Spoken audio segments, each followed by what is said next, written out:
Hello friends, welcome to my channel. चलिए start करते हैं आज का लेसन। क्वेश्चन है यहाँ पे, how can you tell that you are getting tired while you are driving. आप कैसे बता सकते हैं कि आप ड्राइविंग करते हुए थक चुके हैं। फर्स्ट ऑप्शन है फ्रीक्वेंट यॉर्निंग, यानी कि आप बार बार जमाई लेंगे। सेकंड है हैवी आईलिड, आपकी आंखें भारी होना शुरू हो जाएंगी, आपको नींद आना शुरू हो जाएगी। थर्ड ऑप्शन है क्विकर रिएक्शन टाइम, आपका जो रिएक्शन टाइम है वो ज़्यादा हो जाएगा, जल्दी करेंगे आप, जैसे कि आपका रिस्पॉन्ड टाइम जो है वो अच्छा हो जाएगा, जो कि ऐसा बिल्कुल भी नहीं है। आपका रिस्पॉन्ड टाइम जो है वो नींद आने से कम होगा, ज़्यादा नहीं होगा। लाइक अगर आप ट्रैफिक में जा रहे हैं, ड्राइव कर रहे हैं और आगे वाली व्हीकल स्पीड कम कर रही है, फ़ौरन से आप भी स्पीड कम कर लेंगे। अगर तेज़ कर रही है आप भी स्पीड तेज़ कर लेंगे। अगर आपको नींद आ रही है, आप थके हुए हैं, तो आप जल्दी से रिस्पॉन्ड नहीं कर सकेंगे। अगर अगली व्हीकल स्पीड कम कर रही है तो हो सकता है कि आपको पता ना चले थकन की वजह से, और आपकी स्पीड जो है वो टाइम पे कम ना हो सके, जिसकी वजह से एक्सीडेंट भी हो सकता है। तो यहाँ पे फर्स्ट टू ऑप्शंस करेक्ट हैं, थर्ड करेक्ट नहीं है।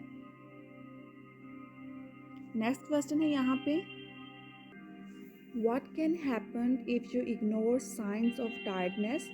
क्या हो सकता है अगर आप थक चुके हैं लेकिन फिर भी ड्राइव करते जा रहे हैं और आप इस चीज़ को नज़रअंदाज कर रहे हैं कि आप थक चुके हैं, तो क्या हो सकता है आपके साथ। फर्स्ट ऑप्शन है माइक्रो स्लीप, आप थोड़ी देर के लिए सो सकते हैं ड्राइव करते हुए। सेकंड ऑप्शन है ड्राइविंग मिस्टेक्स, आप ड्राइविंग करते हुए गलतियां करेंगे। थर्ड है लैक ऑफ कंसंट्रेशन, आप जो है ध्यान से ड्राइविंग नहीं करेंगे, या आप ड्राइविंग करते हुए ध्यान कम देंगे।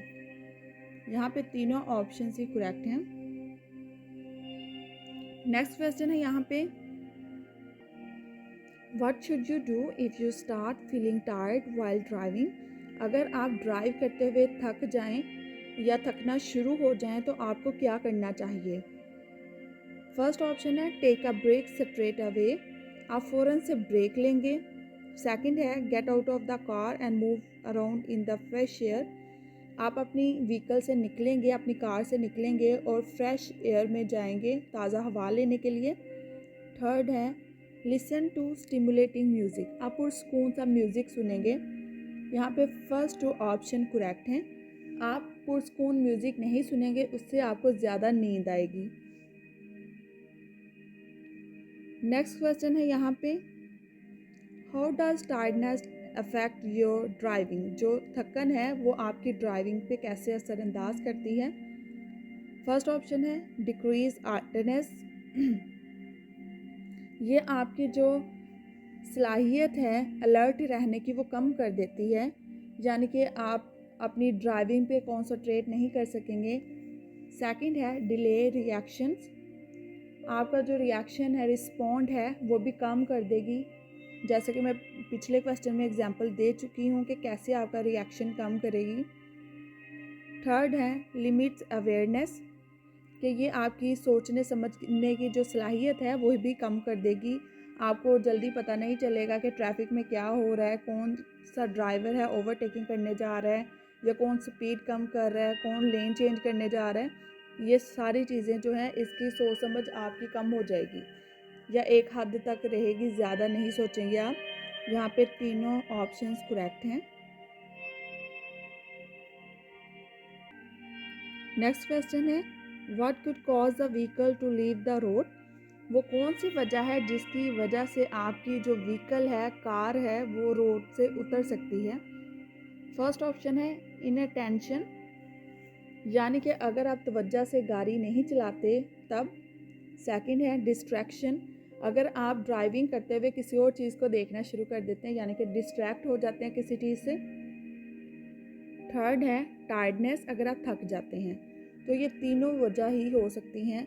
हो सकता है आप थक गए हो तो आपकी आंख लग जाए, जिसकी वजह से आपकी व्हीकल रोड से उतर जाए। तो ये तीनों ऑप्शन ही यहाँ पे करेक्ट हैं। नेक्स्ट क्वेश्चन है यहाँ पे, what can impair fitness to drive, वो कौन सी वजह है जिसकी वजह से आप ड्राइव करने के काबिल नहीं रहते या फिट नहीं रहते ड्राइव करने के लिए। फर्स्ट ऑप्शन है फटीग, बेहोशी, वही सेम चीज़ आ जाती है कि थकावट। सेकंड है सर्टेन मेडिसिन, अगर आप कोई मेडिसिन इस्तेमाल करते हो जिसकी वजह से आपको नींद आ सकती है। थर्ड है alcohol and other intoxicants, alcohol या उससे रिलेटेड जो ड्रग्स हैं उसकी वजह से। यहाँ पे ये तीनों ही करेक्ट हैं। इन तीनों वजह से आप अनफिट हो सकते हैं ड्राइविंग करने के लिए। नेक्स्ट क्वेश्चन है यहाँ पे, in journal how long does it take before an alcohol level of 1.0 per milli 100 mg और 100 ml is cleared from the blood stream.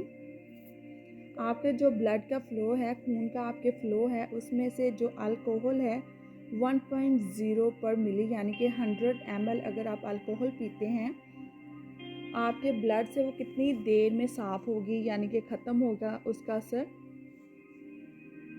First option है 5 आवर्स यानी कि 5 घंटे, सेकंड है 10 आवर्स 10 घंटे, थर्ड है 1 आवर 1 घंटे में ख़त्म हो जाएगा उसका असर।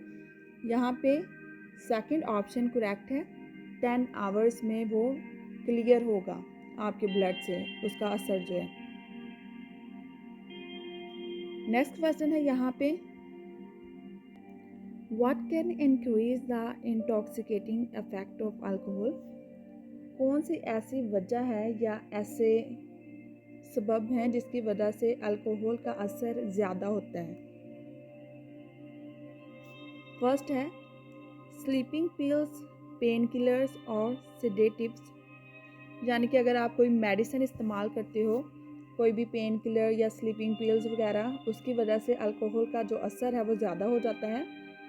सेकंड है डाउनिंग अल्कोहलिक ड्रिंक्स इन वंस, अगर आप एक बार में ही अल्कोहल कोई भी ड्रिंक है उसे पी जाते हैं तब।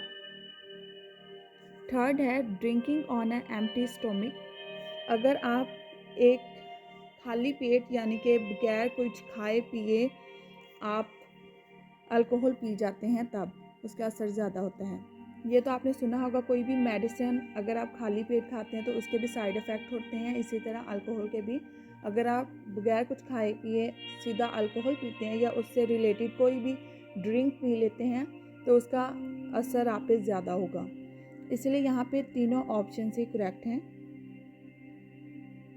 नेक्स्ट क्वेश्चन है, what can be the effects of even small quantity of alcohol, अगर आप थोड़ी सी मकदार में अल्कोहल पीते हैं तो उसके क्या असरात होते हैं। फर्स्ट ऑप्शन है डिलेड रिएक्शन, आपका रिएक्शन टाइम कम हो जाता है, रिस्पॉन्ड आपका कम हो जाता है, यानी कि आप देर से रिस्पॉन्ड करते हैं। आप जो अपनी व्हीकल की ब्रेक देर से लगाते हैं या उसकी स्पीड रोड के हिसाब से कम या ज़्यादा देर से करते हैं। सेकंड है impairment of hearing and vision, आपको देखने और सुनने में मसला होता है यानी कि खराबी पैदा होती है आपके देखने और सुनने में। थर्ड है रेकलेस ड्राइविंग, आप अच्छे से ड्राइव नहीं करते। यहाँ पे तीनों ऑप्शंस ही करेक्ट हैं। क्वेश्चन है what effects can drugs have, drug के आप पे क्या असरात होते हैं। इंटॉक्सिकेशन यानी कि ये एक नशा है। सेकंड है डिपेंडेंस एडिक्शन, आप इस पर डिपेंड हो जाते हैं या आपको एडिक्ट कर देती है, जैसा कि अगर आप कोई भी ड्रग एक दफ़ा इस्तेमाल करते हैं तो आपका दिल करता है आप बार बार उससे इस्तेमाल करें, उससे आप एडिक्ट हो जाते हैं। थर्ड है prolong improvement in physical and mental capabilities, ये आपकी फ़िज़िकल और मेंटल जो हेल्थ है उसे काफ़ी देर के बाद ठीक करता है, फ़ौरन से ठीक नहीं हो सकता इंसान यहाँ पे, यानी कि आपके जो जिस्मानी और ज़हनी सलाहियत है उसे काफ़ी अरसे के लिए ख़त्म कर देता है या कम कर देता है। यहाँ पे फर्स्ट ऑप्शन करेक्ट है, थर्ड करेक्ट नहीं है। ये बहुत ज़्यादा लंबे अरसे के लिए सलाहियत ख़त्म नहीं करता, कुछ अरसे के लिए करता है या कुछ देर के लिए। क्वेश्चन है which drug can make a person temporary unfit to drive even when consumed on a single occasion, वो कौन सा ऐसा ड्रग है जो इंसान एक दफ़ा इस्तेमाल करता है तो वक्ती तौर पर ड्राइव करने के काबिल नहीं रहता। यहाँ पर ड्रग्स के नाम हैं hashish, marijuana, heroin, cocaine, amphetamines and LSD। यहाँ पे ये सारे ड्रग्स के नेम हैं। ये ड्रग्स हैं जिन्हें इंसान इस्तेमाल करने के बाद वक्ती तौर पर ड्राइव करने के काबिल नहीं रहता। नेक्स्ट क्वेश्चन है यहाँ पे, when is a drug dependent person fit to drive a motor vehicle again? एक इंसान जो कि ड्रग का इस्तेमाल करता था लेकिन अब छोड़ चुका है, तो कितनी देर के बाद वो व्हीकल चला सकता है, ड्राइव कर सकता है? फर्स्ट ऑप्शन है, इफ़ ही और she has not taken drugs for 1 month, अगर वो 1 महीने के लिए ड्रग का इस्तेमाल नहीं करता। सेकंड है, इफ़ ही और she has not taken drugs for 6 months, अगर वो 6 महीने तक ड्रग का इस्तेमाल नहीं करता। थर्ड है, आफ्टर ही और she can be shown to have stopped taking drugs for at least 1 year and is not likely to have a relapse, अगर वो 1 साल तक ड्रग का इस्तेमाल नहीं करता और उसके बाद भी दोबारा से ड्रग का इस्तेमाल शुरू नहीं करता तब। थर्ड ऑप्शन करेक्ट है, 1 साल तक अगर वो ड्रग का इस्तेमाल नहीं करता और दोबारा से ड्रग पे डिपेंड नहीं होता तो वो ड्राइव कर सकता है। क्वेश्चन है यहाँ पे, what are the possible effects of hashish consumption? अगर आप हशीश का इस्तेमाल करते हैं तो इसके क्या असरात हो सकते हैं? फर्स्ट है, डिमिनिश्ड अवेयरनेस ऑफ डेंजर, आपको खतरे का अंदाज़ा कम होगा। सेकंड है, increase likelihood of mistakes in assimilating information, आपको मिलती जुलती इंफॉर्मेशन में कन्फ्यूजन हो सकती है, यानी कि आप हो सकता है सही इंफॉर्मेशन का इंतखाब ना कर सकें। थर्ड है, misjudgement of speed and distance, आप स्पीड और जो फासला है उसे भी सही तरीके से पहचान नहीं सकेंगे। तीनों ऑप्शन से यहाँ पे करेक्ट है। नेक्स्ट क्वेश्चन है यहाँ पे, who is not allowed to drink alcohol when driving motor vehicles? कौन से ऐसे ड्राइवर्स हैं जो अल्कोहल पी के व्हीकल नहीं चला सकते? फर्स्ट ऑप्शन है, ऑल ड्राइवर्स, सारे ड्राइवर्स। सेकंड है, ऑल ड्राइवर्स अंडर 21, 21 साल से कम उम्र के ड्राइवर जो हैं वो अल्कोहल नहीं पी सकते, यानी कि अल्कोहल पी के व्हीकल नहीं चला सकते। थर्ड है, all drivers during their probation period, वो ड्राइवर जिनका अभी ट्रायल पीरियड ख़त्म नहीं हुआ।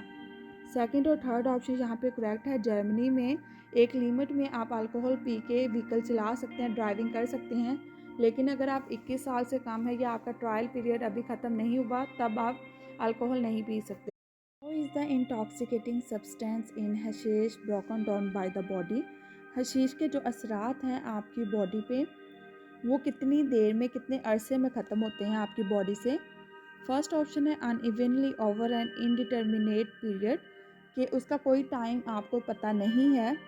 सेकंड है, इवनली 0.1 पर मिली पर आवर, 1 घंटे के अंदर 0.1 पर मिली तक ख़त्म होते हैं।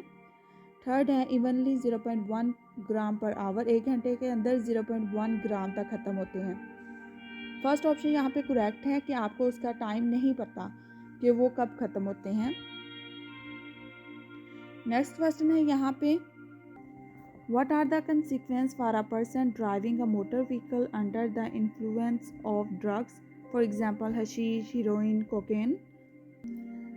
एक इंसान को क्या सज़ा हो सकती है अगर वो ड्रग ले के ड्राइविंग करता हुआ पकड़ा जाए?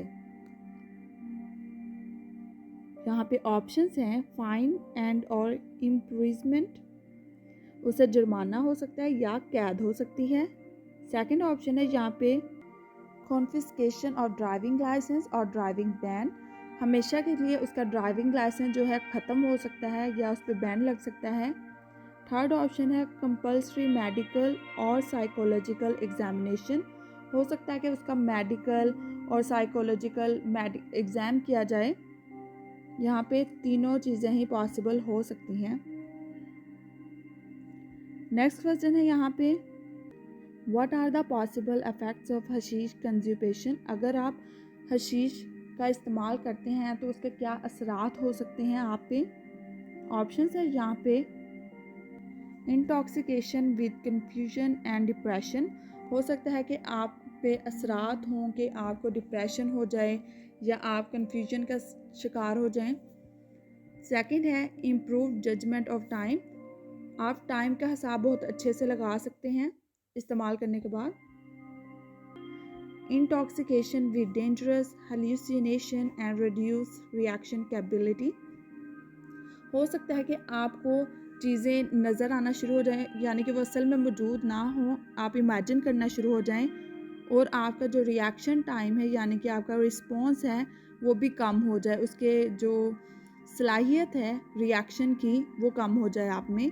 यहाँ पे फर्स्ट और थर्ड ऑप्शन करेक्ट है। आज के लिए थैंक यू। प्लीज़ मेरे चैनल को अपने उन फ्रेंड्स के साथ भी शेयर करें जो फ्यूरोशाइन थ्योरी की तैयारी करना चाहते हैं, उन्हें मुश्किल पेश आ रही है, ताकि उनकी भी हेल्प हो सके। Thank you. Good bye.